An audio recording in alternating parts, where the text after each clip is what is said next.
2, 3분 사이에는 죽었는지 샀는지 구분도 못한대요. 현실인지. 마침 뒤에서 기다리고 있던 사람이 누구냐 하면은 간호사였어. 간호사가 기다리고 있었는데 앞에 사람이 벼락을 맞아 팍 쓰러지니까 어떻게 배운 대로 심폐소생술을 시작을 한 거예요. 심폐소생술을 시술을 해갖고 살려낸 거야.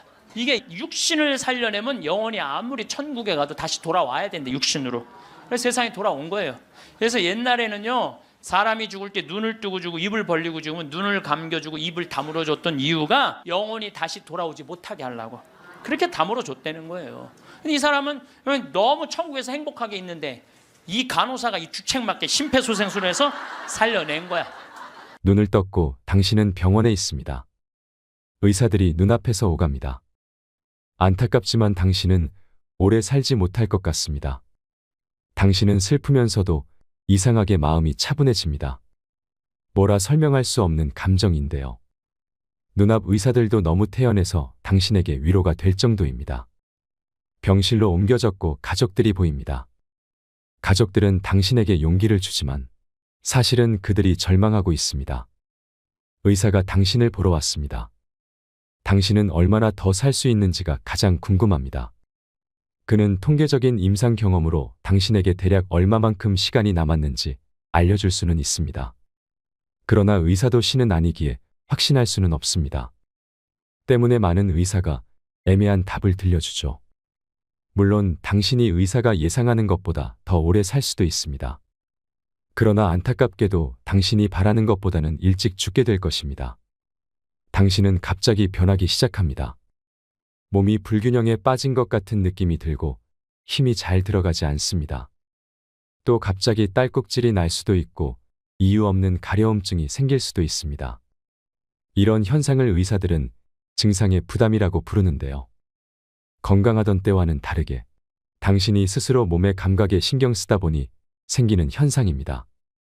마음도 약해질 대로 약해졌습니다. 곧 가족들의 손을 다시는 잡을 수 없다는 것을 절감합니다. 올해 크리스마스에는 가족과 무슨 약속을 했었나 생각하게 됩니다. 어떤 형태로든 당신은 슬픔에 사로잡힙니다. 지극히 자연스러운 마음이죠. 그러나 슬퍼만 하기에는 시간이 얼마 없습니다. 이제 당신이 죽는다는 사실에 대해 진지하게 생각해야 합니다. 의사들이 당신에게 무엇을 해주길 바라나요? 혹은 무엇을 절대 하지 않기를 바라나요? 누군가는 기계적인 인공호흡을 바라지 않고 누군가는 강제의 영양주입을 원하지 않습니다. 이런 문제를 결정해야 하는 것은 매우 힘든 일입니다. 원하지 않는 죽음이지만 피할 수 없기에 죽음의 세부 사항을 당신이 결정해야만 하는 거죠. 이럴 때는 그간 삶에 대한 질문을 던져보면 좋습니다. 살면서 당신이 잘했던 일이 무엇이었나 가만히 생각해 보는 거죠. 가혹할 수도 있지만 죽음은 당신이 견뎌야 하는 일입니다. 하지만 온전히 당신만의 일은 아닙니다. 장례업체 사람들이 당신을 어떻게 모실지 궁금해할 것입니다. 화장이냐 매장이냐, 시신은 어떻게 할 거냐. 당신에겐 생각하고 싶지 않은 일들이지만 그들에겐 매우 중요한 문제입니다. 당신이 가족에게 어떤 의지를 남겨놓는다면 큰 도움이 될 것입니다. 정말 시간이 얼마 안 남았습니다. 이제 당신의 심장은 박동을 멈추고 발이 차가워질 겁니다. 호흡도 잦아들고 감각이 조금씩 무뎌질 텐데요. 무서울 수도 있지만 당신만 겪는 일은 아닙니다. 아시다시피 죽음은 유일하게 모든 이에게 공평하게 찾아오는 것이니까요. 죽어간다는 것은 매우 역동적인 과정입니다. 당신의 삶만큼이나 특별하게 당신만의 방식으로 죽음을 받아들이면 어떨까요? 지금 막 당신의 신체가 생명과 작별을 고하는 과정을 시작했습니다. 차분하게 눈을 감으세요. 좋습니다. 잘하셨어요. 그동안 정말 수고 많으셨습니다. 장례식장에 많은 사람들이 찾아와 눈물을 흘립니다. 하지만 사진 속 당신의 마지막 얼굴은 너무나도 밝게 웃고 있습니다. 사진 속 얼굴이 너무 아름답고 빛이 나 더욱 슬퍼지네요. 정작 당신은 살면서 얼마나 자주 이렇게 밝게 웃어봤나요? 당신은 평생 세상의 한 부분이었습니다. 당신은 친구들과 가족에게 그들의 삶의 바탕에서 소중한 사람이었습니다. 하지만 이제 당신은 떠나고 없습니다. 그래서 지금 이 시간이 아주 특별한 것입니다. 이 시간은 다시 오지 않습니다. 이건 선물 같은 것입니다. 사람들이 죽기 직전에 느낄 수 있는 감각에 대해 생각해 보신 적이 있나요? 반드시 당신이 알아야 할 이야기였을 거라 생각합니다. 우리는 실제 임종을 앞둔 사람들의 심리를 간접 체험하면서 오늘 또 분명하게 살아야 할 이유를 찾게 됩니다. 당신이 숨쉬는 일상이 얼마나 숭고한 순간들인지 생각해보는 시간이 되셨길 바랍니다. 황창현 신부님의 행복특강 바로 시작하겠습니다. 영상이 마음에 드신다면 구독과 좋아요, 알림 설정 부탁드립니다. 지난주에 앤더슨 시 코리아라는 뉴욕의 정형외과 의사가 벼락 맞은 얘기를 했습니다. 벼락을 맞아서 죽었더니 몸에서 영혼이 빠져나와서 자기 시신을 장모님이 쫓아내려와서 울고불고 하고, 이 사람아 죽으면 어떻게 하나? 그런데 자기 시신을 보고 있는데 정작 본인은 하나도 안 슬프더라는 거예요. 그러니까 죽은 영혼은 여러분들 슬프지 않아요. 그러니까 여러분들 죽은 영혼을 위해서 너무 슬퍼하는 것도 죽은 영혼 멋쩍게 만드는 거예요. 누구한테 맡겨? 하느님한테 맡겨야 돼요. 앤더슨 시 코리아라는 의사는 딱 영혼이 나왔을 때, 아, 내가 죽었구나, 내가 이제 떠날 때가 됐구나. 보통 2, 3분 사이에는 죽었는지 샀는지 구분도 못한대요. 현실인지. 그래서 이거를 미국에서는 NDE라고 Near Death Experience라고 그래요. 임사체험, 근사체험, 죽음체험이라고 그래요. 죽음의 선상에서 왔다 갔다 하는 거예요. 그래서 이제 아내하고 딸하고 마지막 작별을 해야 되겠다 생각을 하고 아내하고 딸이 있는 호텔로 걸어가려고 그러는데 걸어가지지가 않더래요. 여러분들, 죽은 영혼들이 처음으로 착각하는 게 육신이 아직도 있는 줄 안 되는 거예요. 육신은 이미 저기 누워있고 영혼만 나온 거예요. 그래서 육신이 있는 줄 알고 차가 지나가면은 차를 피하려고 막 그런다는 거예요. 육신도 없는데. 육신이 있어야지. 이 육신이 내가 이 물질이 나라는 물질하고 마주치면서 이 막는데, 나는 이미 물질이 없어진 건데, 영혼인데 걸어가려고 하니 걸어가지지 않고 쫙 떠서 가더래요. 허기야, 여러분들 동양 귀신, 서양 귀신 중에 걸어다니는 귀신 봤어요? 귀신들은 다 떠서 다녀요. 여러분들 저기 전설의 고향을 봐도 귀신들 보면 다 날아다니잖아요. 하다못해 저 중국 강씨도 이러고 다 떠다녀. 쫙 떠서 가더래. 그래갖고 이제 문을 열으려고 했는데 문 열을 필요도 없더래요. 그냥 몸이 통과돼서 들어가더래요. 이것도 성서에 다 나오는 거예요. 예수님이 부활하시고 난 다음에 제자들이 문 걸어 잠고 있었을 때 어떻게 했어요? 문 열지도 않고 그냥 그 안에. 그러니까 저는 요즘 과학이 발달하면서 많은 의사들이 죽은 사람들의 증언을 채취를 하고 연구를 하면서 그 내용이 신약성서에 다 나와 있어. 우리 예수님 죽었다 부활하셨잖아요. 그렇죠? 죽은 사람 살려낸 거 예수님 다 살려냈잖아. 예수님 영원히 부활하시면 다볼산에서 거룩한 변모할 때 얼굴은 해와 같이 빛나고 온몸은 빛난다. 죽었던 사람들이 하늘나라에서 올라가서 본 장면 그대로 다 신약성서에서 예수님이 다 보여주신 거야. 근데 우리는 그렇게 예수님이 보여줬는데도 다 필요 없어. 죽은 아버지가 살아 돌아와서 얘기를 해줘야 돼. 다른 사람 필요 없어. 그래서 쫙 떠서 가서 아내하고 딸이 있는 호텔을 딱 들어가 보니까 아내하고 딸이 얼굴에 막 페인팅을 하고 놀더래요. 근데 정작 자기는 안 슬프더래요.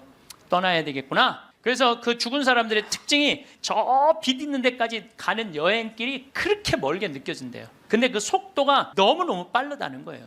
그래서 여러분들, 우리 죽은 영혼들 잘 떠나가라고 죽으면은 마당에다가 못 떠나요. 사자밥 떠놓잖아요. 맷밥이라고 흰쌀밥 3그릇, 신발 3켤레, 국 3그릇, 그 다음에 엽전 3입 놓잖아요. 그게 뭐예요? 저승사자 둘 오니까 둘하고 죽은 본인 잘 떠나보내라고. 그리고 어디는 또 간장까지 떠놓는데요. 간장을 왜 떠놓는지 아세요? 이게 짜게 먹으면은 물 자꾸 먹히려고 중간에 서서 물 먹는다고 천천히 떠나가라고. 아니면 다시 돌아올 수도 있다. 그래서 간장도 떠놓고 된장도 떠놓는 거라는 거예요. 그래서 이거 죽은 이들을 위한 그런 것들이 너무너무 많은 거예요. 어쨌거나 하여튼 앤더슨 시 코리아라는 의사는 나와갖고 하늘나라 딱 올라가는 순간, 이 사람도 역시 신앙이 없는 사람이에요. 여러분들, 하늘나라 올라갔다 온 사람들 중에 성당 안 다니는 사람 상관없대요. 되게 어떤 사람들이 하늘나라에 많이 올라가냐면 이 세상 사랑하고 사람 사랑하고 아끼는 사람이 되게 올라갔다 오고, 나쁜 짓 한 사람들은 다 어두운 데 갔다 온다는 거예요. 그러니까 성당 열심히 다닌다고 다 하늘나라 가는 거 아니에요. 이것도 성서에 다 나와. 마태복음 7장 21절에 뭐라 그래? 나더러 주님 주님 한다고 다 하늘나라 가는 건 아니다. 내 말을 실천하는 사람이라야 하늘나라 간다. 그러니까 성당을 아무리 다녀도 사람 미워하고 본당 신부 미워하고 막 옆에 있는 사람 미워하면 그 사람은 성당 다녔나 마나예요. 근데 이 앤더슨 씨 코리아는 착하게 살았나 봐. 하늘나라로 올라가서 그 빛을 느끼는 순간 신으로부터 오는 걸 거부할 수가 없더래요. 완전한 평화, 충만한 사랑을 느낀 거지. 그래갖고 이제 하늘나라에서 너무 행복하게 있는데 마침 뒤에서 기다리고 있던 사람이 누구냐 하면은 간호사였어. 간호사가 기다리고 있었는데 앞에 사람이 벼락을 맞아 팍 쓰러지니까 어떻게 배운 대로 심폐소생술을 시작을 한 거예요. 심폐소생술을 시술을 해갖고 살려낸 거야. 이게 육신을 살려내면 영혼이 아무리 천국에 가도 다시 돌아와야 된대, 육신으로. 그래서 세상에 돌아온 거예요. 그래서 옛날에는요, 사람이 죽을 때 눈을 뜨고 주고 입을 벌리고 죽으면 눈을 감겨주고 입을 다물어 줬던 이유가 영혼이 다시 돌아오지 못하게 하려고. 그렇게 다물어 줬다는 거예요. 근데 이 사람은 너무 천국에서 행복하게 있는데 이 간호사가 이 주책맞게 심폐소생술을 해서 살려낸 거야. 살아 돌아왔는데 이 앤더슨 씨 코리아라는 의사는 문제는 하늘나라에서 들은 음악이 너무 아름다웠던 거야. 하늘나라 간 사람들의 특징이 뭐냐면 너무나 아름다운 음악을 들은 게 그 사람들의 특징이야. 너무 아름다운 음악을 들어서 그걸 자기가 연주하고 싶은 거야. 그래서 이 사람은 94년부터요 박사학위가 2개야. 심리학 박사에 정형외과 박사인데 이 사람은 바이엘부터 피아노를 배워요. 배워서 2002년에 음반을 발표를 해요. 내가 유튜브를 통해서 그걸 들었는데 너무너무 연주를 잘하더라고요. 아니 무슨 무당이 갔다 오거나 뭐 이런 사람이 갔다 오면 무당도 무시할 건 안 되죠. 여러분들 무당도 신 내림 받은 무당은요 무시하면 안 돼요. 강신무들은요 무당 무시하면 안 돼요. 그 사람들은 뭔가 있는 거예요. 그들의 세계가 있는 거야. 이게 그냥 옛날에는 뭐 우리 교회만 나와 이게 아니야. 이제는 인간한테 있는 영적인 기운은요 그 상관없는 거예요. 어쨌거나 하여튼 이 사람 연주하는 걸 들어보니까 내가 너무너무 아름답더라고. 우리 가톨릭 안에도 벼락 맞아 죽은 사람 있죠. 95년 5월 5일 콜롬비아의 글로리아라는 치과 의사가 논문을 쓰다가 책 찾으러 이 사촌 여동생하고 가다가 벼락을 맞아 죽어요. 그 사촌 여동생은 그 자리에서 직사예요. 항상 신앙이 열심히 해갖고 목에 목걸이를 하는데 글리 들어가고 심장을 완전히 그냥 강탈을 해버려요. 그 자리에 죽어버려요. 그리고 이 글로리아라는 의사는 벼락을 맞았을 때 어떤 일이 벌어지느냐면 간이 다 타요. 간이 다 타고 신장도 다 타요. 난소도 다 타버려요. 난소도 다 타버리고 이 젖꼭지로 번개가 나와요. 그래갖고 이 오른쪽 젖꼭지가 날아가버려요. 젖이. 그럼 완전히 다리도 다 타고 완전히 죽은 거죠. 근데 이 여동생이 그 병원에 또 의사였어. 의사들이 죽었다. 이거 산소호흡기 뛰자. 절대 못 뛰겠다 난. 우리 언니는 죽은 게 아니다. 이 사람은 영혼이 이제 나가갖고 하늘나라 올라가갖고 천국, 연옥, 지옥 다 돌아다니는 거예요. 그리고 이 사람은 16살 때 낙태를 해요. 그러면서 하느님이 너 낙태한 거 그래 다 보여주는 거야. 그냥 자기가 살아생전에 자기는 막 맨날 그냥 미용하고 막 옷 엉덩이 뭐 이런 것만 신경 쓰던 여자예요. 성당도 열심히 다니긴 했지만은 그거보다는 세상 일에 더 많은 매력을 가졌던 여의사예요. 예쁘고. 근데 이제 뭐 이 사람은 하늘나라에서 이제 여행을 다 하는데 살았느니 죽었느니 그러는데 일주일이 지났을 때 시골의 농부 하나가 미사 참여를 할 때 얼마나 열심히 하냐면은 주머니에 10,000페소, 5,000페소가 있을 때 10,000페소는 하느님한테 봉헌하고 5,000페소로 빵을 사서 먹는 정말로 착한 사람이에요. 여러분들 주머니에 10만 원짜리하고 10,000원짜리 있으면 여러분들 얼마짜리 낼 것 같아요? 10,000원짜리? 저는 그렇게 생각하지 않아요. 여러분들은 어떻게 해서든지 1,000원짜리 찾아서 1,000원짜리 내지 무슨 10,000원짜리를 내. 우리 천주교 신자들이. 근데 이 시골 농부는 3년 전에 완전히 강도를 맞아서 그나마 키우던 닭까지 없던 사람이야.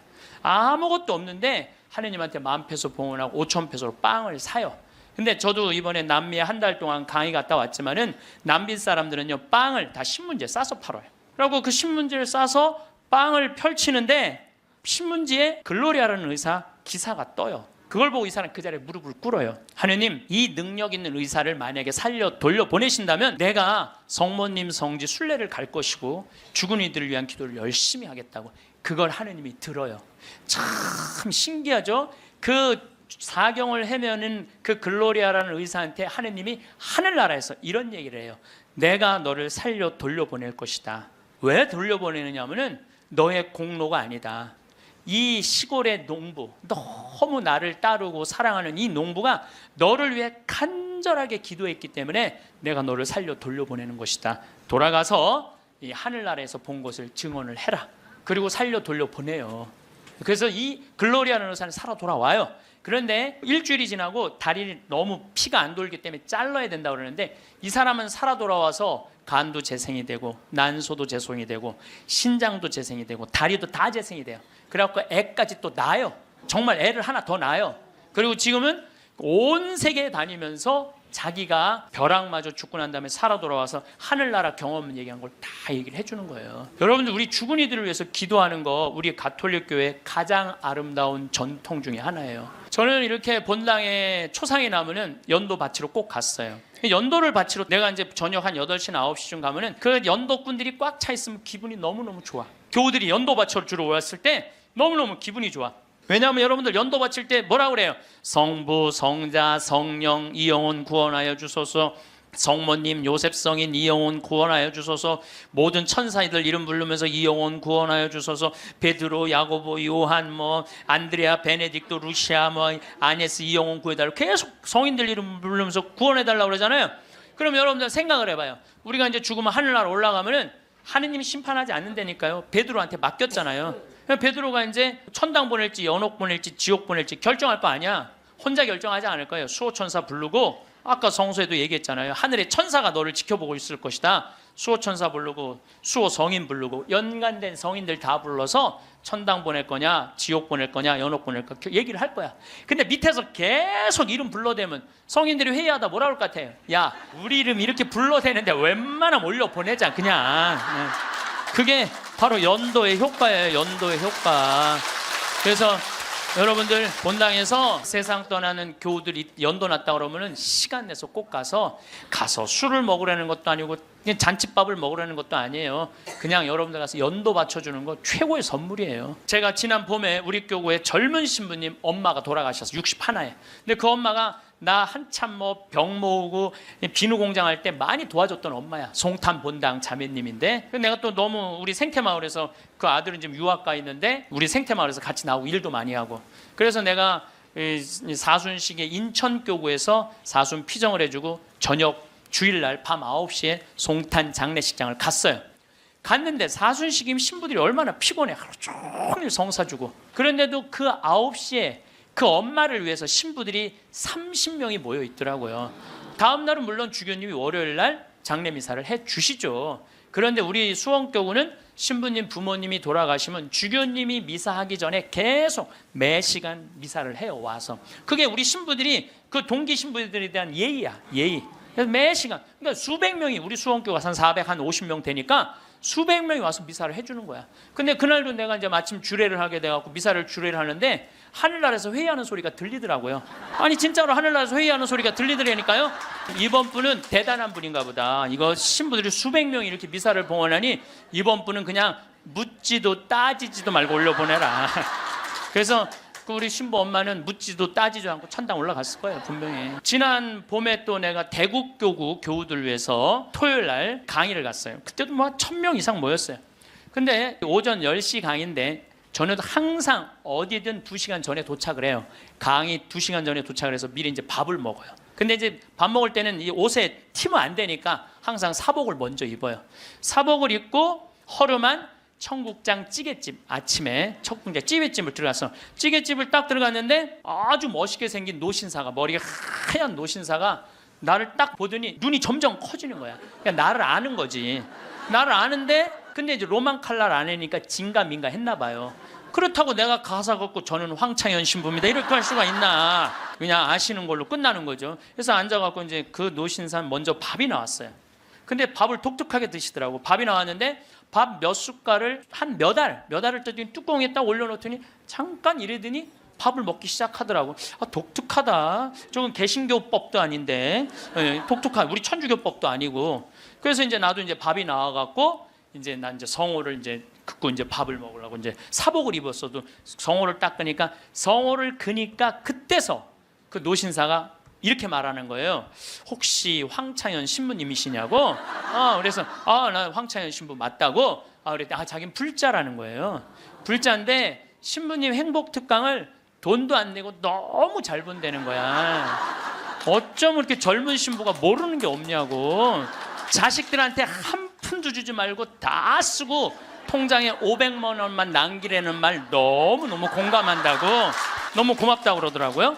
그래서 감사합니다. 그리고 이제 내가 그분이 불자라는 말을 들었을 때 밥을 왜 몇 알을 떠놓고 뚜껑에 올렸는지 알아요. 영혼밥 떠놓은 거예요. 영혼밥. 네, 아까 내가 사자밥 말씀드렸죠.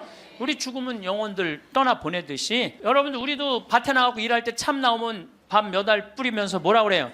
이게요, 제가 아까 얘기했지만은 이게 영혼은 천주교 신자들만의 공유물은 아니에요. 모든 인간들이 죽어서 영원한 여행을 떠나는 거예요. 그 여행을 우리는 좀 안전한 동아줄을 떠나는 거고, 하느님 믿지 않는 사람은 어느 줄을 잡아야 되는지 모르고 떠나는 것뿐이죠.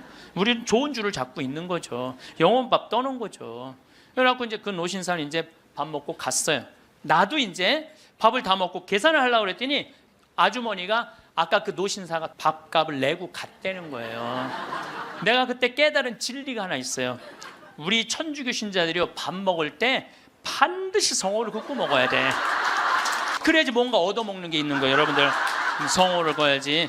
지난달에도 우리 생태마을의 부관장 신부들하고 내가 또 신학교 보낸 신부들하고 여행을 같이 갔어. 단풍 여행을 갔어. 단양이라는 곳을 갔는데 전심에 이제 신부들 꽤 많았죠. 능이버섯 찌개를 시켰어요. 우리들 많이 시켰어요. 그래서 이제 다 나왔고, 야 우리 기도하고 먹자 그랬더니 성호를 딱 긋는데 저쪽에서 아저씨 하나가 오더니 황 신부님이 있냐고 그러더라고요. 그렇다고 그러니까 자기 성당 안 다니는데 신부님 강의 너무 재밌게 보고 있다고, 밥값은 내가 내겠다. 그래서 이 성호 걷는 게 진짜 중요해. 성호 걷는 게.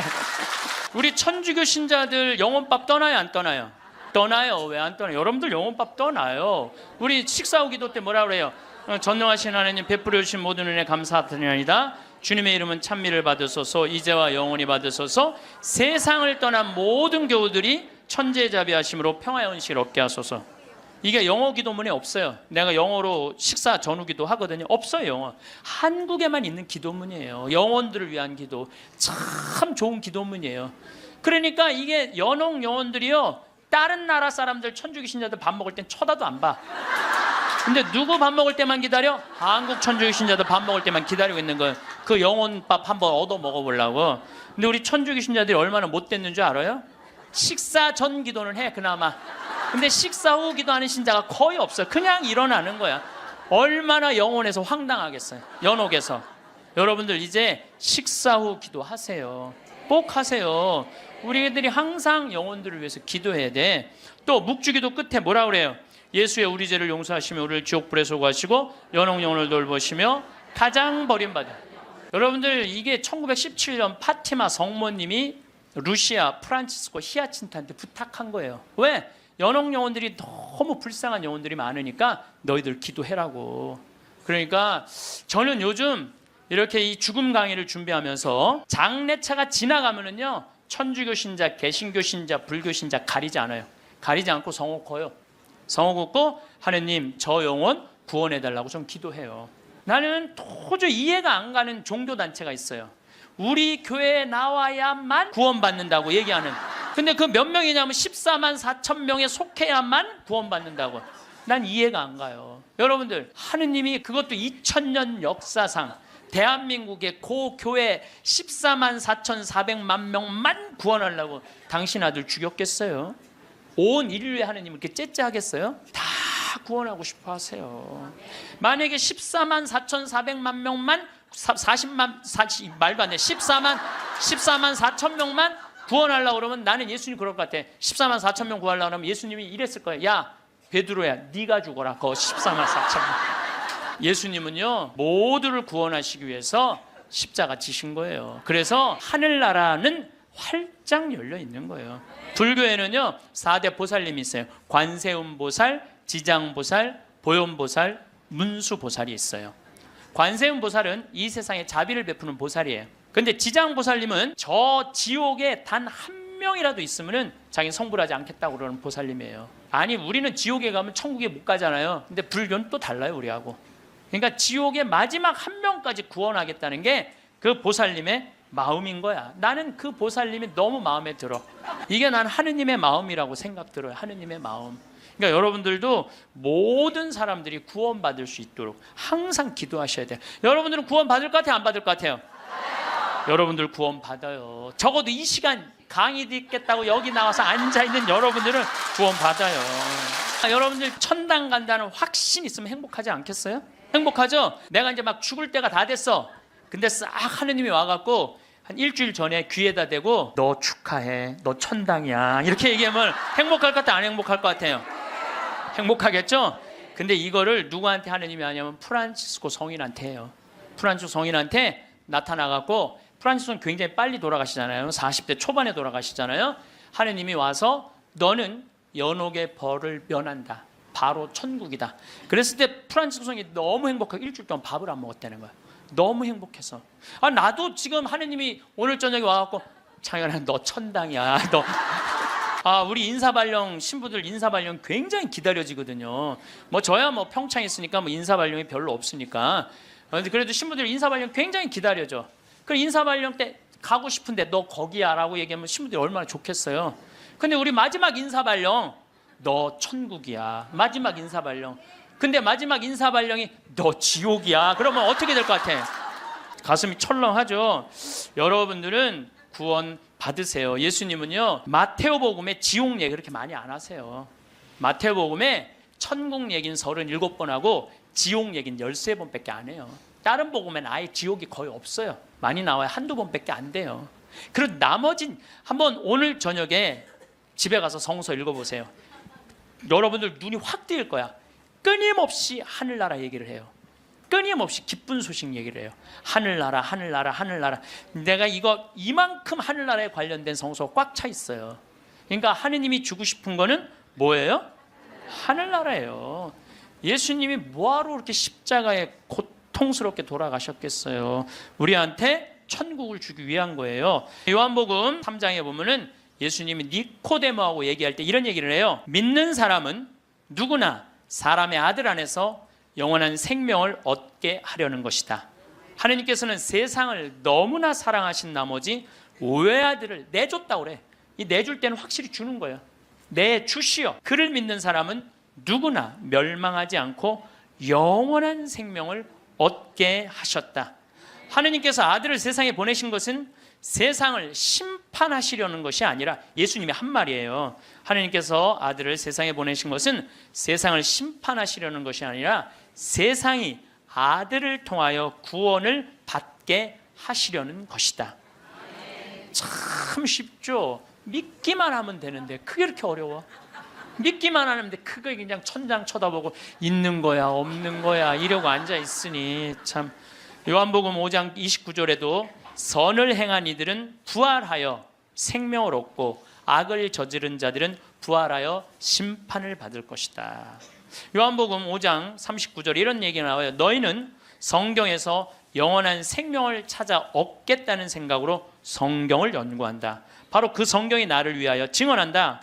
그런데도 너희는 나에게 와서 생명을 얻으려고 하지 않는다. 근데 왜 예수님은 우리한테 지옥 얘기를 가끔 하셨을까? 여러분들 자식들 이렇게 교육시킬 때 어떨 때는 좋은 얘기도 해주고 어떨 때는 혼내기도 하고 그러죠? 똑같은 거예요. 근데 혼낼 때도 여러분들 꼭 굳이 애를 그냥, 우리 어머니가 나 어렸을 때 너 정말 다리 밑에서 주워왔는데 진짜 너 다리 밑에 갖다 버린다 이런 얘기 참 많이 하셨어요. 나는 원래 내가 고향이 다리 밑이 내 고향인 줄 알았어요. 하도 그런 얘기 많이 들어갖고. 근데 우리 어머니는 한 번도 다리 밑에 날 버리지 않으셨어요. 예수님도 똑같은 거예요. 아니 아버지가 자식 지옥 가기를 원하는 아버지가 어디 있어요? 그건 아버지가 아니지. 근데 우리는 하느님의 사랑을 많이 믿지를 못해요. 참 왜 이렇게 의심하는지 몰라.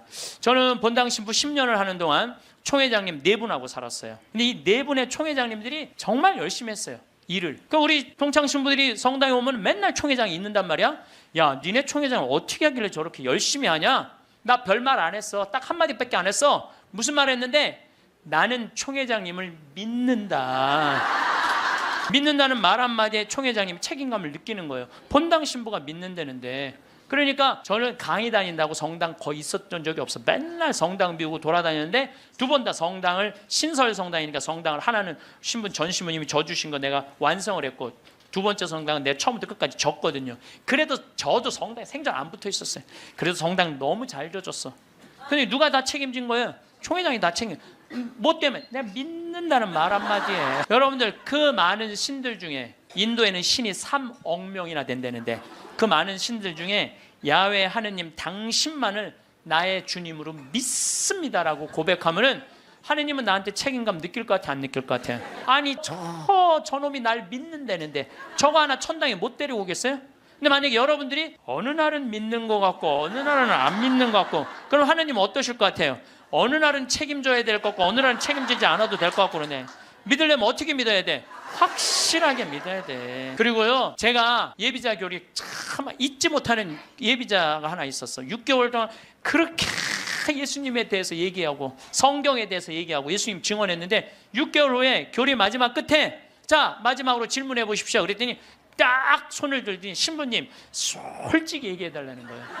뭘 솔직히 얘기하냐니까 진짜 예수님 믿냐고 솔직히 해달라는 6개월 지났는데 자 여러분들도 저한테 그렇게 물어보고 신부님 솔직히 한번 얘기해 보라고 예수님 믿느냐고. 내가 이스라엘 다녀오고 과달루페 가고 파티마 가고 루르도 가고 또 수많은 사제생활 23년 하면서 수많은 신앙 체험하고 나도 신앙 체험하면서 내가 느낀 게 있어요. 내가 확실하게 나한테 물으면 내가 얘기할게. 하느님 확실하게 살아계셔. 그런데 문제는 내 영혼의 상태 때문에 하느님을 느끼지 못하는 거예요.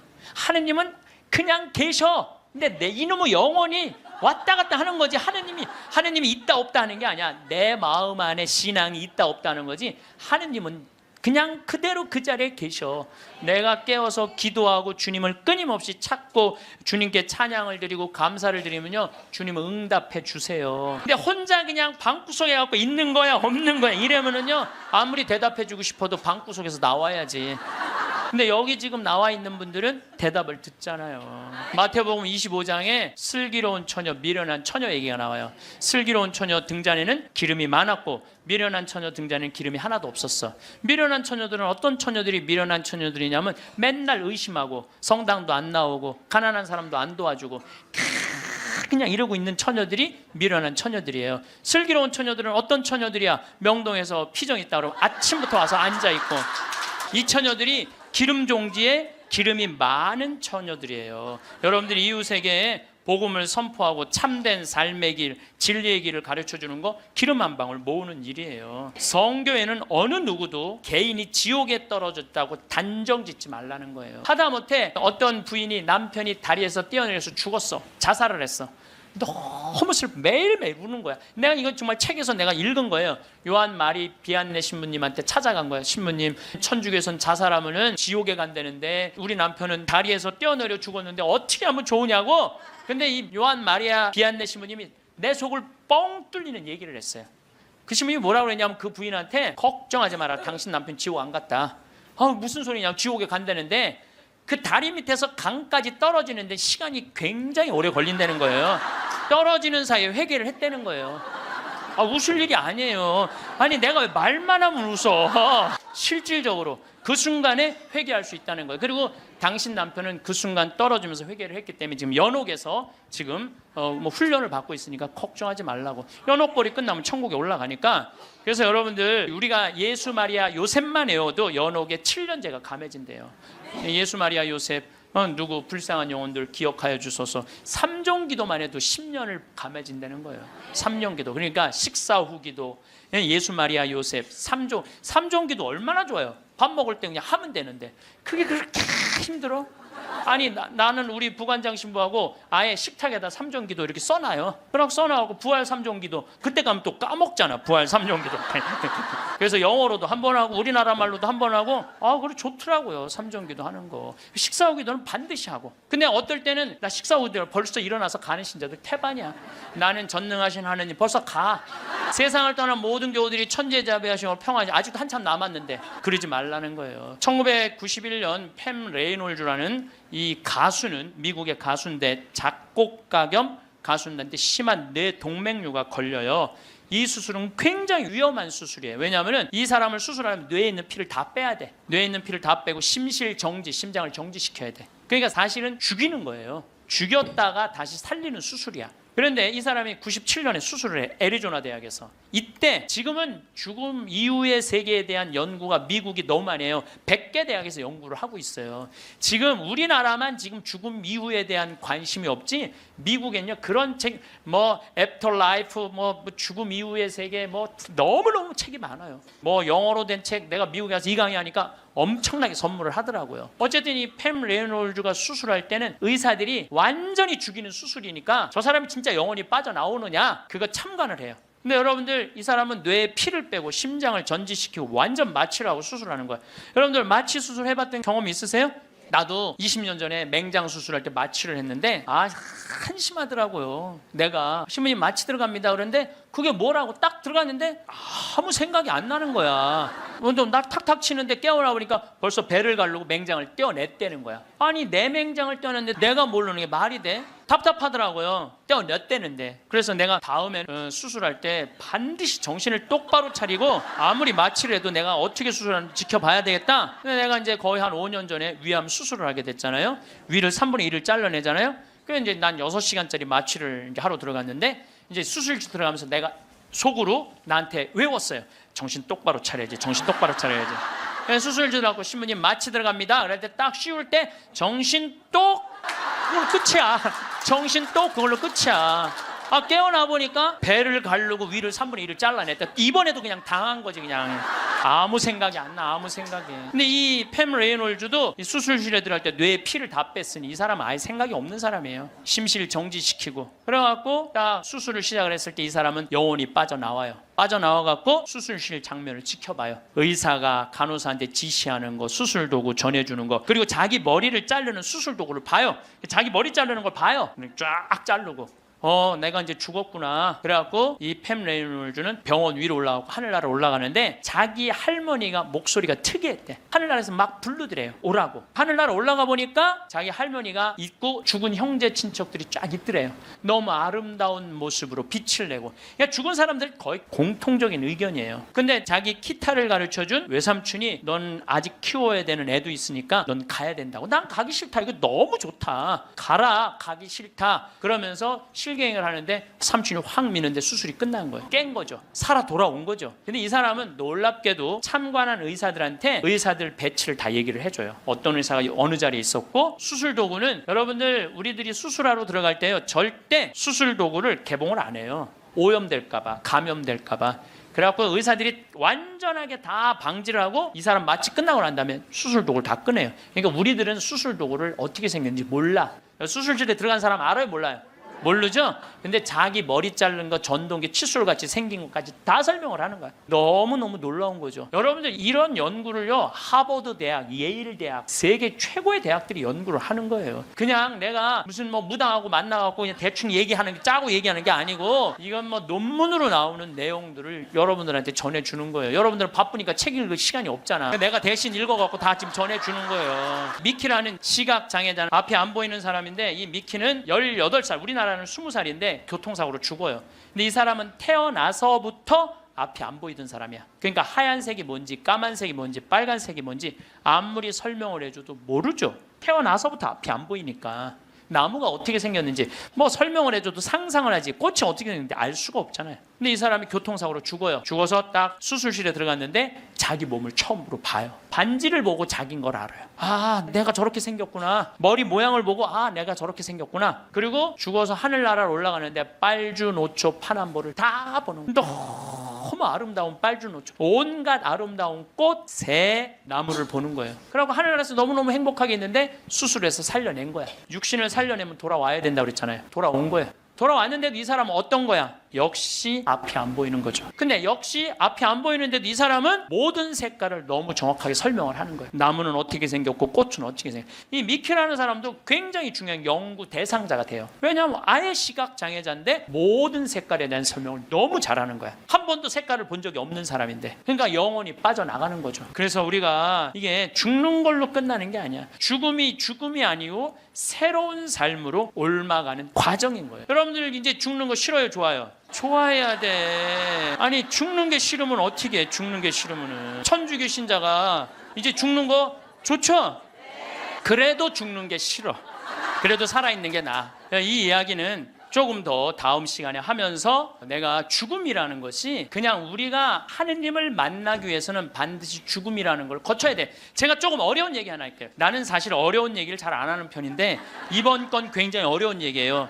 요거는 방송 보면서 적어갖고 한번 묵상해 보세요. 데이아르드 샤르댕이라는 신부님이 있어요. 이분은 최고의 지성인이에요. 이분도 너무 유명한데 여러분들이 바빠갖고 이분 책을 읽을 시간이 없죠. 이분은 신학자면서 지질학자예요. 지질학자. 그런데 이분이 뭐라고 그랬냐면은 우리는 이 육신은 영혼이 이 육신을 잠시 경험하고 가는 거라고 그래요. 그러니까 이 육신은 그렇게 중요한 게 아닌 거야. 뭐가 중요한 거야?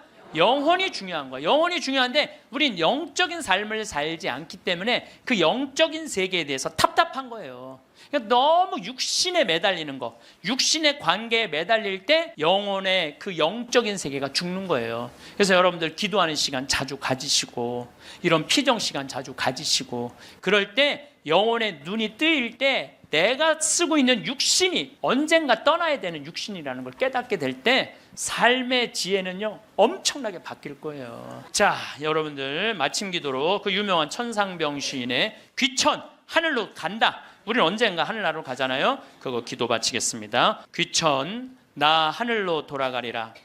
새벽빛 와 닿으면 이슬 더불어 손에 손을 잡고 나 하늘로 돌아가리라. 노을빛 함께 단둘이서 길슬개서 놀다가 구름 손짓 하면은 나 하늘로 돌아가리라.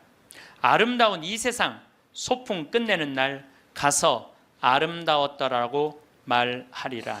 감사합니다. 황창현 신부님의 강의가 어떠셨나요? 불확실성으로 가득 찬 우리의 인생에서 확실한 한 가지는 우리가 죽는다는 것입니다. 얼마 전 40여 년간 의사와 대학 교수로 근무하다 암 진단을 받고 퇴임을 한 소화기 내과 권위자가 죽음관의 중요성을 강조했습니다. 수많은 죽음을 목격하면서 깨닫게 된 사실, 죽기 직전에 이걸 후회한다라는 주제의 연설에서 그는 죽기 몇 달 전부터 오는 증상은 세상 일에 관심이 없어지고 주로 잠을 자고 이런 것들로 시작해서 임종이 임박해서는 혈액순환이 안 되니까 피부에 반점이 나타나고 가래가 들끓고 소변을 잘 안 보게 되는 것들이 임종이 임박한 증상이라고 볼 수가 있다고 운을 뗐습니다. 저명한 의학 학술지의 논문들을 토대로 임종이 다가온 이들이 근사체험을 겪게 된다고 전하기도 했습니다. 생전의 삶이 파노라마처럼 펼쳐지는 회고가 근사체험의 여러 요소 가운데 하나라는 게 그의 설명입니다. 그러면서 수십 년간의 삶이지만 짧은 시간에 중요한 사건들을 전부 되돌아보게 된다는 것이라고 전했습니다. 아울러 죽음은 소멸이 아닌 옮겨감이라고 말합니다. 죽음은 삶의 마지막 단계이고 어떤 면에서는 마지막 성장의 기회라고도 볼 수가 있습니다. 그러므로 우리는 메멘토 모리, 나도 언젠가 죽는다는 걸 자주 기억하고 이런 죽음관을 가능한 일찍 갖는 게 무엇보다 중요합니다. 암 환자가 가장 후회하는 부분으로는 후회와 원망의 반응이 대표적이라고 합니다. 또 암에 걸리기 전으로 돌아간다면 무엇부터 할 것인가라는 물음에는 후회하지 말고 무엇이든 조금 더 일찍 했으면 좋았겠다는 대답이 많았습니다. 그러면서 많은 사람들이 빨라도 40대 후반, 50을 보는 나이에 비로소 그런 생각을 하지만 이런 생각을 10년만 좀 더 빨리 했다면 자신의 삶 자체가 상당히 많이 달라지지 않았을까 생각한다고 답했다고 합니다. 나는 어떻게 죽음을 맞이할 건지 우리는 건강할 때부터 생각해봐야 합니다. 병이 없을 때, 건강할 때 유언장을 쓴다든가 사전연명의료의향서를 작성해봐야 됩니다. 건강할 때 생각해보고 필연적으로 맞게 될 죽음을 어떻게 맞이하고 해나갈 건지 생각을 자주 하는 게 굉장히 중요합니다. 여러분, 죽음을 두려워하지 말고 죽음에 의연해지세요. 그러면 행복한 노후, 행복한 죽음을 맞이할 수 있을 것입니다.